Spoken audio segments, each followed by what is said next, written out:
வானத்துக்கு பூமிக்கும் ஆண்டவரே, வானாதி வாழ்ந்து தாயும் மனமக்களை கண்ணோக்கி பார்த்து கொண்டிருக்கிற பரலோகம் பரப்பொழிய என்னுடைய நேசிக்கிறதா ஆண்டவரே, இந்த அருமையான இந்த வேலைக்காக நன்றியோடு துதிக்கிறோம், ஸ்தோத்திரிக்கிறோம். அப்பா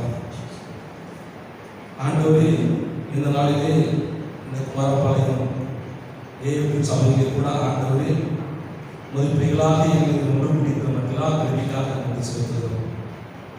விசேஷமாக ஆண்டவரே, முடிப்பீர்களாகிய நாங்கள் ஒவ்வொருவரும் ஆண்டவரே வெவ்வேறு பகுதியிலிருந்து மிகவும் தூரத்திலிருந்து ஆண்டவரே நாங்கள் வந்திருக்கிறது அறிகிறேன். எங்களுடைய பாதைகளை எல்லாவற்றையும் கண்ணோக்கி பார்த்து பரிபூர்ண பாதுகாப்புக்கு கட்டளையிட்டு எங்களை கொண்டு வந்து சேர்த்திருக்கிற மக்களாக கல்விக்காக நன்றியோடு தெரிவிக்கிறோம். வெவ்வேறு இடங்களில் நாங்கள் முடிவு செய்து கொண்டிருக்கிறோம். எங்களை ஆண்டவரே இந்த வேளையில ஆண்டவர் மீது ஒன்றிருந்த மக்களாக கல்விக்காக உடமான ஒரு ஸ்தோத்திரங்களை நன்றிகள் நாங்கள் ஏறெடுக்கிறோம். இந்த வேளையில் கூட விசேஷமாக இங்கு முடிவுகளாகிய ஆண்டவரை நாங்கள் ஒன்று சேர்ந்து துடிப்பதற்கு இந்த ஆயத்தப்படுத்திக் கொள்வதால் இந்த சக போதனை நாங்கள் ஒப்படைக்கிறோம். இந்த ஆசீர்வாதம் அவரோடு கூட அந்த குடும்பங்களோடு கூட அவருடைய சபையோடும் அவர் சில ஊழியர்களோடும் தொடர்ந்து இருக்கட்டும். ஆண்டவரே, ஒவ்வொருவரும் பாதுகாப்பாக கொண்டு சேர்ந்தது மாத்திரமல்ல, ஒவ்வொரு நல்ல சரீர சுயங்கள் ஆறுதல் தொடர்ந்து கண்டுகிறீங்க. கால சீதோஷங்களை கூட எங்களுக்கு எதிராக காணப்படும்படியாகவும் இந்த ஆண்டவரே உதவி புரியும். ஆண்டவரே, உங்கள் பிள்ளைகள் வரும்போது மிகவும் ஆண்டவரே சோர்வடைந்திருக்கலாம். எல்லா சோர்வுகளிலும் நீக்கப்பட்டு உற்சாகத்தின் ஆவி தாமே தந்திருக்கிறது. குறிப்பாக இந்த வேளையில கூட இப்படிப்பட்ட ஆண்டவரே இந்த நிகழ்ச்சியை ஏற்பட செய்ய வேண்டும் என்று சொல்லி ஊன்றுகோலாக இருந்து அநேக காரியங்களுக்கு ஒத்துழைப்பை கொடுத்து இது முன்னுக்கு நடத்த ஆண்டவர் வந்திருக்கிறதான என்னுடைய பிஷப் ஐயா சுந்தரபாணி அவர்களுக்காக நான் விசேஷமாக சொல்லிக்கிறோம். அவரை கூட நான் விசேஷமாக ஒப்படைக்கிறோம். அவர் நிமித்தமாக ஆண்டவரே, அவருடைய அன்பு நிமித்தமாக நாங்கள் ஒன்று கூட வந்திருக்கிறோம். அன்பின் ஐக்கியத்திலே சகோதர சிநேகத்திலே ஆண்டவரே எங்களை ஒவ்வொருவரையும் கிறிஸ்துவுக்குள்ளாக அவர்களை ஒன்றிணைந்திருக்கிற மக்களாக கண்டிப்பாக நன்றியோடு துதிக்கிறோம். வந்திருக்கிறதான ஒவ்வொருவரும் ஆண்டவரை உங்களுடைய உறுதி செய்திருக்கிறீர்களா இருக்கிறதை நீர் அறிந்திருக்கிறேன். இந்த கூட்டம் ஆரம்பம் முதல் முடிவு மட்டுமாக தெய்வீக பிரசன்னம் எங்களோடு குழந்தைகளை வழிநடத்தும்படியாக வந்து கொண்டிருக்கிற ஒவ்வொரு பிள்ளைகளுக்கும் ஆண்டவர் பரிபூர்ண பாதுகாப்பையும் ஆசிரியமையும் கொடுத்து ஏதோ கொண்டு சேர்க்கும்படியாக நாங்கள் சொல்லிக்கிறோம். இந்த பிரசன்னம் எங்களோடு கூட இருக்கட்டும். நீரே எங்களை ஆளுகை செய்யும். ஆமாண்டவரே, நாங்கள் வேதத்திலே அப்போஸ்தலர் 2ஆம் அதிகாரத்தில் வாசிக்கிற வண்ணமாக ஆண்டவரே, உடைய பிள்ளைகள் ஆண்டவர் ஒருவன் பற்றி சொல்லிக்கிற நேரத்திலே ஆவியானவர் வல்லமையாய் அவர்கள் மீது இறங்கி ஆண்டவர் அநேக பாஷையில் பேசினார் என்று சொல்லி நாங்கள் நேரத்தில் வாசிக்கிற வண்ணமாக எங்களுக்குள்ளாக இருக்கிற அந்த வேற்றுமை எல்லாத்தையும் கலைந்து கொண்டு நாங்கள் ஒரே சிந்தையோடு ஒரே இதயத்தோடு உங்களுடைய சமூகத்தில் நாங்கள் வாசம் செய்யவும் ஆண்டவரே எங்களுக்கு நிறைய உதவி செய்ய முடியாது. எங்களுக்காகவும் எவ்வளவு பாவங்களுக்காகவும் அறிந்துவிட்ட அன்பினோடாக இயேசு நாமம் உச்சரிக்கிறோம். பரலோக நல்லதினாலே ஆமென். பாதத்திலே அமர்ந்திருக்கின்ற தேவதாசர்களை வரவேற்படியாக அவருடைய வாழ்த்துப்படியாக இந்த மண்ணின் மனிதனும் பல புத்தகங்களை கிறிஸ்துவ எழுத்தாளராக இன்றைக்கு ட்ரினிட்டி இன்டர்நேஷனல் யூனிவர்சிட்டி மூலமாக அறிமுகப்படுத்தப்பட்டு பெங்களூரிலே அவருடைய தொடக்க உரையை நாங்கள் கவனிக்கிறோம். இன்றைக்கு அவருடைய மண்ணிலே இந்த கூட்டத்தை நடத்தி தரும்படியாக கருத்தரங்கை சிறப்பிக்கும்படியாக அவர்கள் நம்மளுடைய தலைவர் அவர்களை வேண்டிக் கொண்டார்கள். அதன்படியாக இந்த இடத்திலே அவருடைய அழைப்பு அவர் இந்த இடத்திலே அவர் பெருமெடுத்துக் கொண்டதற்காக நாங்கள் நன்றி செலுத்துகிறோம். இப்பொழுது இந்த நிகழ்வுகளை வருகை இருந்திருக்கிற தலைவர்கள் மற்ற எல்லா விருந்தினர்களையும் வரவேற்கும்படியாக அவர்கள் முன்வந்து உரையை நிகழ்த்துவார்கள். ஆண்டவரே இயேசு கிறிஸ்து நாமத்தில்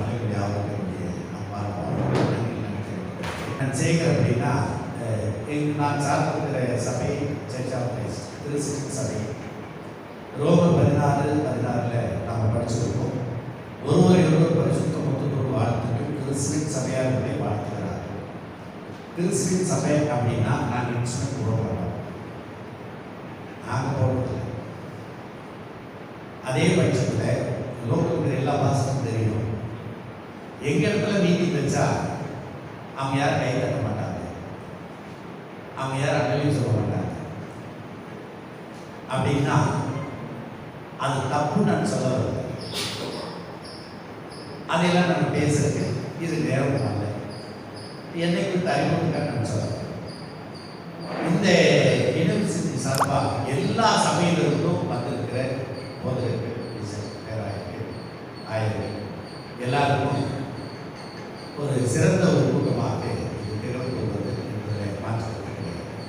எனவே இந்த நேரத்தில் மதிப்புக்குரிய சுந்தரபாதையா அவர்களை நாம் வந்து அறிவுறுத்துவது மிக அவசியமான ஒரு விஷயம். அவர் கிட்டத்தட்ட வயசு வந்து ஐயா தாமசி அவர்கள் மேடை காலத்தின்படி அவரோடு இருக்கிறேன்.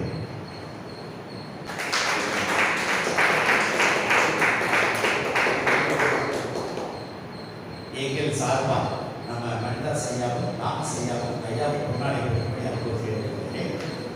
மனிதாஸ் ஐயாவாக 2 பேர் சேர்ந்து ஐயாவுக்கு கொண்டாட முடியுமா?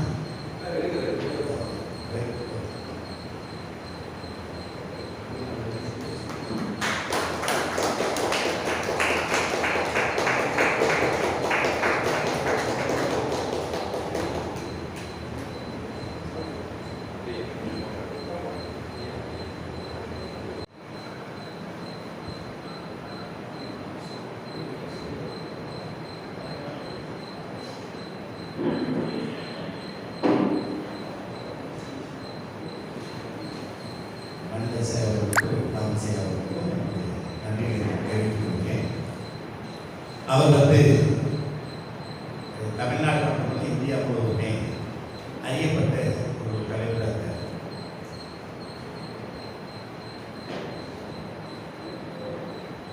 பல அரசியல் தலைவர்களோடு அவர் நல்ல நட்பு உண்டு. அவர் வந்து ஆட்டோவில் வந்து பேராயராக நம்முடைய பணி மேற்கொள்கிறார். அநேகரை அவர் பேராயராக மாற்றியிருக்கிறார்.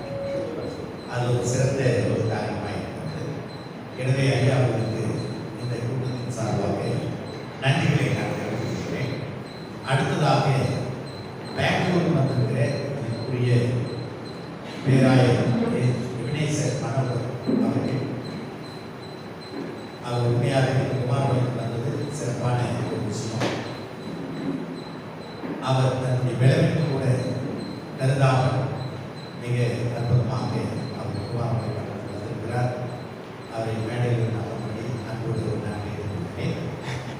அவருக்கும் நாம் சார்பளிப்போம். நம்முடைய அன்புக்குரிய அன்பு ஐயா அவர்கள் முன்பதாக வந்து அவருக்கு சார்பளிப்படி அன்போடு நான் கேட்டுக்கொள்கிறேன்.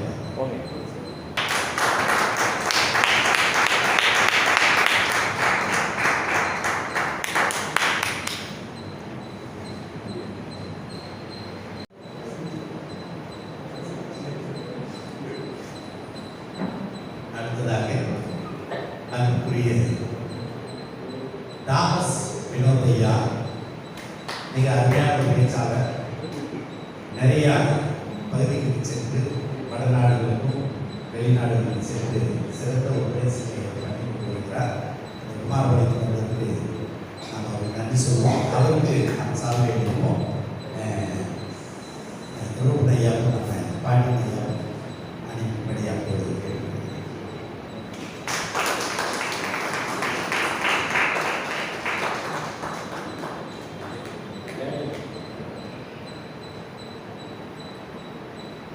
சபை பணி ஒருங்கிணைந்து ஆற்றுகிற மனிதாசை அவர்களுக்கு டேனியல் அவர்கள்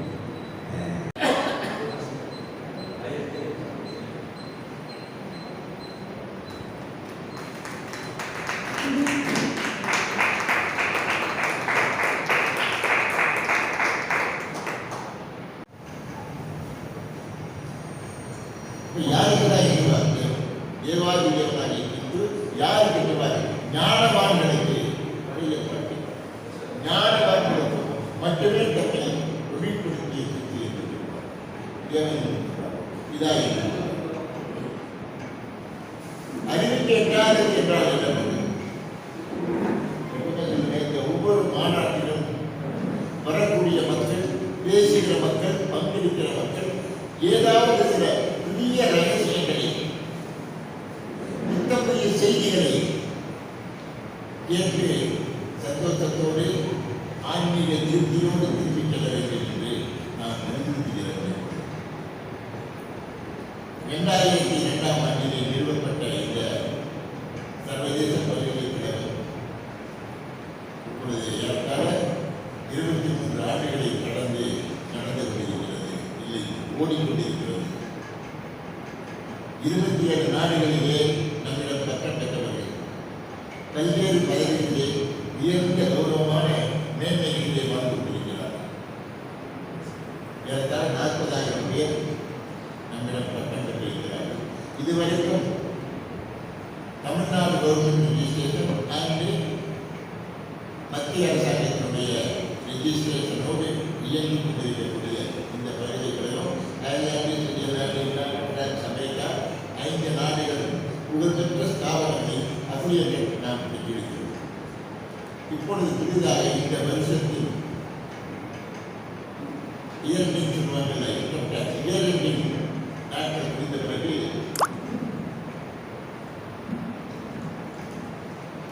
ஒரு புதிய பெருமையோடு புதிய முடிவோடு நம்முடைய பல்கலைக்கழகம் இயங்க இருக்கிறது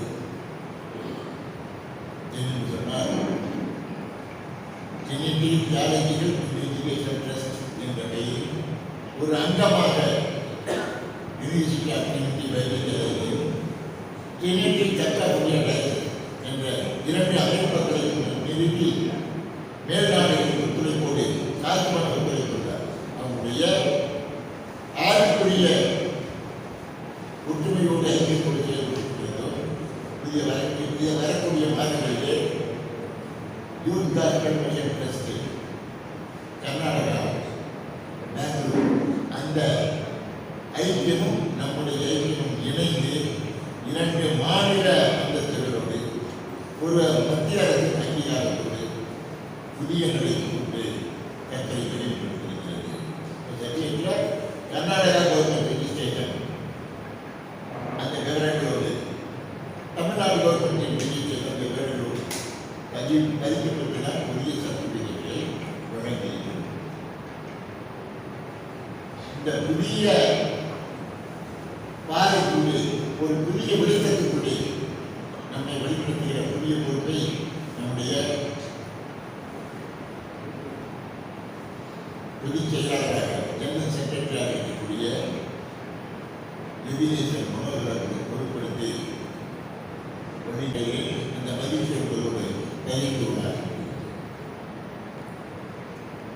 அறிவிக்கெட்டாத ஞானவான்களுக்கு மட்டுமே தென்படக்கூடியது தேவ ஞானம், தேவ திருமை. அறிவு வேறு, ஞானம் வேற, சந்தேகம் வரலாம். அறிவு ஞானம் ஒன்றா வேறு வேறா சொல்லி பார்க்கலாம். படிக்கிறப்போ படிக்கிறப்போ அறிவு கொண்டு அறிவு அற்றம் காக்கும் கல்வி திருக்குறள். அறிவு ஞானம் வச்சுக்கல. ஞானத்துக்கு என்ன மீனிங் சொல்லுங்க. ஞானம் என்றால் என்ன மீனிங்? தமிழில் கேட்க, இங்கிலீஷில் கேட்க. ஞானம் என்றால் இசை கொண்டு என்ன இருக்கும்? கர்த்தருக்கு பயப்படுதல் ஞானத்தின் ஞானம் என்றால் வாய்மையே வெல்லும் என்பது, வாய்மையே வெல்லும் என்பது அரசினுடைய ஒரு கோட்பாடு. வாய்மையே வெல்லும். வாய்மை என்றால் என்ன பொருள்? உண்மை. உண்மை இல்லையா? வாய்மை என்றால் உண்மையே வெல்லும். உண்மையில் வாய்மை ஒன்றா? வாய்மையும் உண்மையும் ஒன்றா? இன்னொரு வார்த்தை இருக்குது. அவன் எப்பவுமே மெய்யே பேசுவான். என்ன அர்த்தம்? அவன் எப்பவுமே மெய்யாக பேசுவான். என்ன பேச மாட்டான்? பொய் பேச மாட்டான். அப்போ மெய்மை என்றால் உண்மைதான். வாய்மை என்றாலும் உண்மைதான். இதுதான் உண்மை. இதுதான் உண்மை. நான் சொல்ற உண்மை உண்மை தானே. வாய்மை என்றாலும் நீதி என்றாலும் உண்மை. ஆனால் அதற்குள்ள வேறுபாடுகள் உண்டு. அதை கற்றுக்கொள்ள வேறு பைபிள் பக்கத்தில் விளைக்கிறது.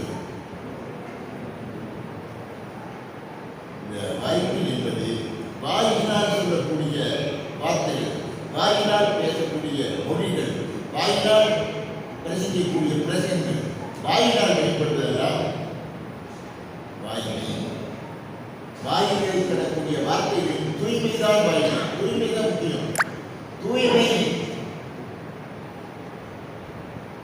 வாயின் வார்த்தைகள் வெளிப்படக்கூடிய தூய்மைக்கு பேர் வாய்மை. உள்ளத்திலிருந்து வெளிப்படக்கூடிய தூய்மைக்கு பேர் உண்மை. அப்போ வாயிலிருந்து வெளிப்படுவது வாய்மை, உள்ளத்திலிருந்து வெளிப்படுவது உண்மை. இந்த உடம்பினால் செய்கிற கிரியைகளினால் இந்த கைகள் அடுத்தவர்களை அரவணைப்பதற்கு செல்ல வேண்டும், அருந்து கொள்வதற்கு செல்லக்கூடாது. படைக்கப்பட்ட ஒவ்வொரு பொருளை பற்றியும் தெரிந்து தெரிகின்ற அந்த குணத்துக்கு பேர், அந்த பண்புக்கு பேர், அந்த ஆற்றலுக்கு பேர் அறிவு. புரியுதா? அறிவு என்பது படைக்கப்பட்டவைகள் எதாவது வீடு காடு மலை காடு மனிதன் மிருகம் பறவை படைக்கப்பட்ட ஒவ்வொன்றை பற்றியும் தெளிவாக நுட்பமாக ஆழமாக அறிந்து தெரிவது அறிவு. அப்ப ஞானம் என்றால் என்ன? ஞானம் என்றால் என்ன? ஞானம் என்றால் இப்ப அறிவு சொன்னார், படைக்கப்பட்ட பொருளை பற்றி எல்லாம் தெரிவது அறிவு. இவற்றையெல்லாம் படித்தான ஒரு பரம்பொருள், அவனையே தெரிந்து தெரிவது ஞானம். அதுதான் ஞானம். அறிவு வேறு, ஞானம் வேறு. புத்தருக்கு எங்கே ஞானம் கிடைக்கிறது? படித்திருக்கீங்க. புத்தருக்கு கௌதம புத்தர் சித்தார்த்தர் அவருக்கு எங்கே ஞானம் கிடைத்தது தெரியுமா? போதி மரத்தின் அடியிலே ஞானம் கிடைத்தது புத்தருக்கு. சரி, ஆதிசங்கரர் இந்து மதத்தினுடைய ஸ்தாபகர் ஆதிசங்கரர் அவருக்கு எங்கே ஞானம் கிடைத்தது? பகவத்பாதர் ஒரு ஞானி இருந்தார். அவருடைய பாதத்தை தொட்டு, அவர் பாதத்தை தொட்டு தொட்டு தொட்டு வணங்கி அந்த பாதத்திலே இருந்து ஞானம் பெற்றார். யாரு? ஆதிசங்கரர். இது இந்து மதம். அது பௌத்த மதம். போதி மரத்தின் கீழே ஞானம்.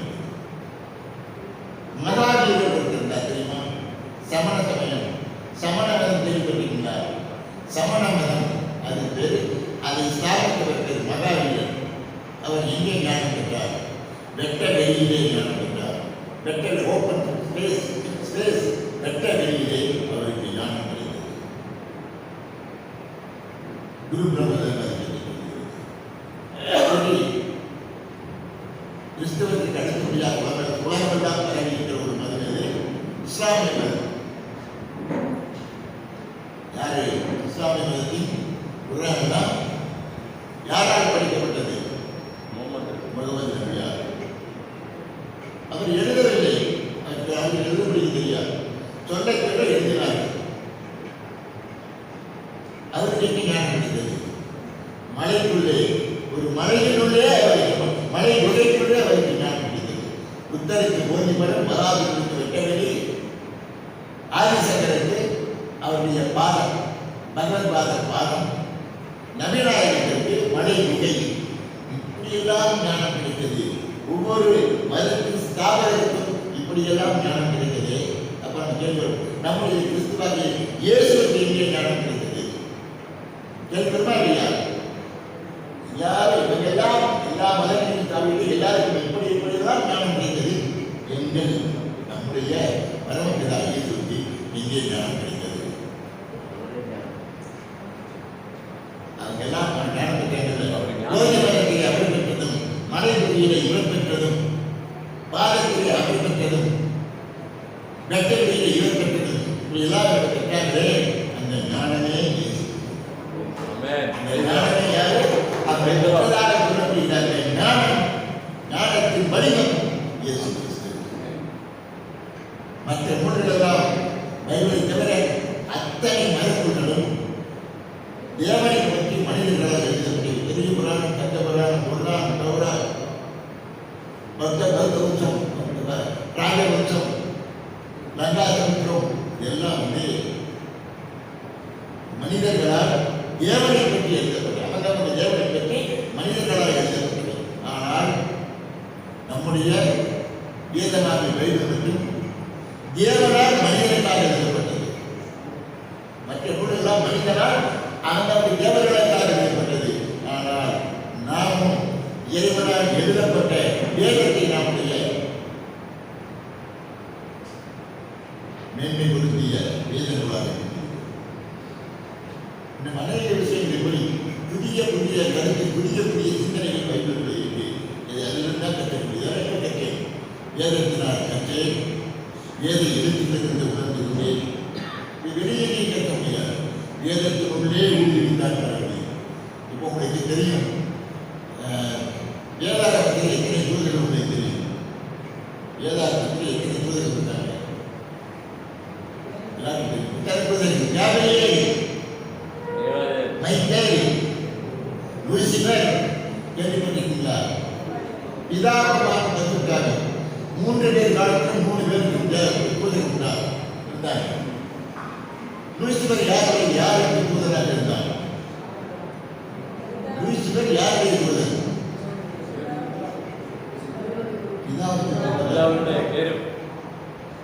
யாருடைய தூதராக இருந்தார்? குமாரனுக்கு தூதராக இருந்தார். இயேசு பிறப்பே அவர்தான் சொன்னார். தீர்க்க தரிசனத்தை அவர்தான் சொன்னார். மிகாவேல் யாருடைய தூதர்? பரிசுத்த ஆவியின் தூதர். இது செய்வது லூசிபர், மிகாவேல், கேப்ரியேல். இது கேட்கிறேன், இதில் யார் பிரதான தூதன்? யார் தெரியுமா? இந்த 3 பேருக்கு பிரதான தூதன் யாரு? சொல்லுங்க. மிகாவேல். யூதா புத்தகத்தில் பார்த்தா பிரதான தூதராகிய மிகாவேல் மோசேயின் சரீரத்தை குறித்து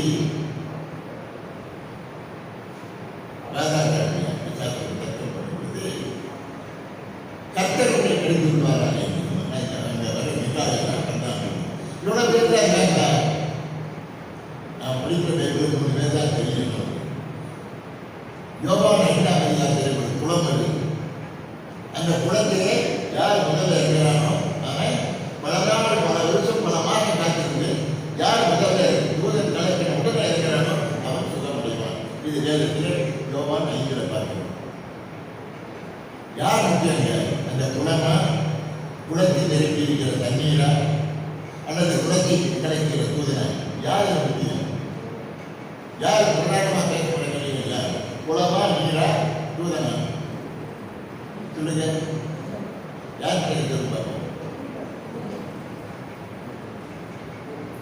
இந்த அற்புதம் நிகழ்வதற்கு அடிப்படை காரணம் குளம்.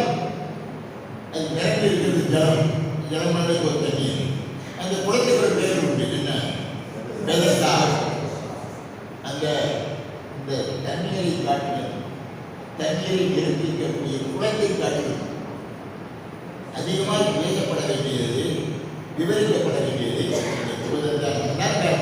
அவன் இறங்கி கலக்கிறானா அந்த அற்புதம் நடக்கும். அவன் பேர் இருக்காங்க இல்லை? சொல்லுங்க, அவன் பேர் இருக்கா? ஒரு தூதன் வந்து கலக்கிறான்னு அவன் பேர் என்ன? அவன் பேரு ரஃபேல். அவன் பேர் என்ன? ரஃபேல். எப்படிங்க? எப்படி தெரியும்? இப்போ வந்து பிரான்ஸ் நாட்டிலிருந்து இந்தியா விமானம் வாங்கிங்க. அந்த விமானம் பேர் என்ன? ரஃபேல் விமானம். தூதன் தான் ரஃபேல். அது ஊழல் நடக்காது. சரி, தூதர்கள் மொத்தம் பைபிளில் எவ்வளோ இருக்காங்க தெரியுமா? லூசிபர் சேர்த்து 8 பேர் இருக்காங்க. அது நமக்கு தெரியாது. எங்கே நீ உங்களுக்கு எப்படி தெரியும்? தள்ளுபடி ஆகும் பண்ணி அவளை பற்றி சொல்லப்படுகிறது. யூரியேல், ராகேல், ராஃபேல், சாரியேல், ரமியேல், இதெல்லாம் எக்ஸ்ட்ரா 3 பேர் இருக்காங்க. 8 தூதர்கள் எக்ஸப்ட் முன்னாடி தவிர, லூசிபர் தவிர பிரதான தூதர்கள். அவன் அழிந்து விட்ட அந்த தூதன் வந்து எப்படிப்பட்ட தூதனாக பாருங்க? அழிந்து போன, நுழைந்து போன தூதனாக இருந்தார். இவில் ஆங்கிள், அதெல்லாம் ஓலி ஏஞ்சல்ஸ்.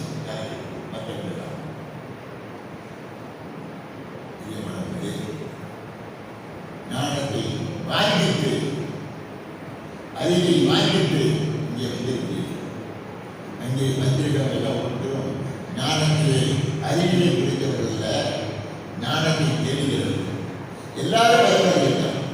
ஆனால் உங்களுக்கு என்ன வித்தியாசம் என்றால் நீங்கள் எல்லாம் எல்லாரும் அறிவாளிகளாக இருந்தால் விசேஷித்த அறிவாளிகள். நீங்கள் ஞானத்தை தேடிக் கொள்கிற அறிவாளிகள். நேரத்தில் அறிவிக்கிறது என்னுடைய பேச்சை முடித்து அடுத்தபடியாக ஒரு விவாதம், ஒரு கருத்தரங்கம் இங்கே நடைபெற இருக்கிறது. அந்த கருத்தரங்கத்திற்கு நான் வழிவிட்டு அந்த கருத்தரங்கத்திற்கு தலைமை பொறுப்பேற்று நடத்துவதற்காக அருமையான பிஷப் டாக்டர் அட்வொகேட் எஸ் மணிதாசன் வந்திருக்கிறார்கள். அவர்களை நீதியின் மேல் சமூக பாதுகாப்பும் கிறிஸ்தவத்தின் பணியும் என்பதை என்ற தலைப்பிலே ஒரு தலைமையிலையும் அதை தொடர்ந்து இடம்பெறுகின்றன. ஆழ்ந்து கூர்ந்து அந்த வார்த்தைகளை கவனித்து உங்கள் வாழ்த்துக்களை தெரிவிக்கும்படியாக அன்போடு கேட்டு நிறைவு செய்தேன். கட்டத்தாமே தனித்தனியாக பேச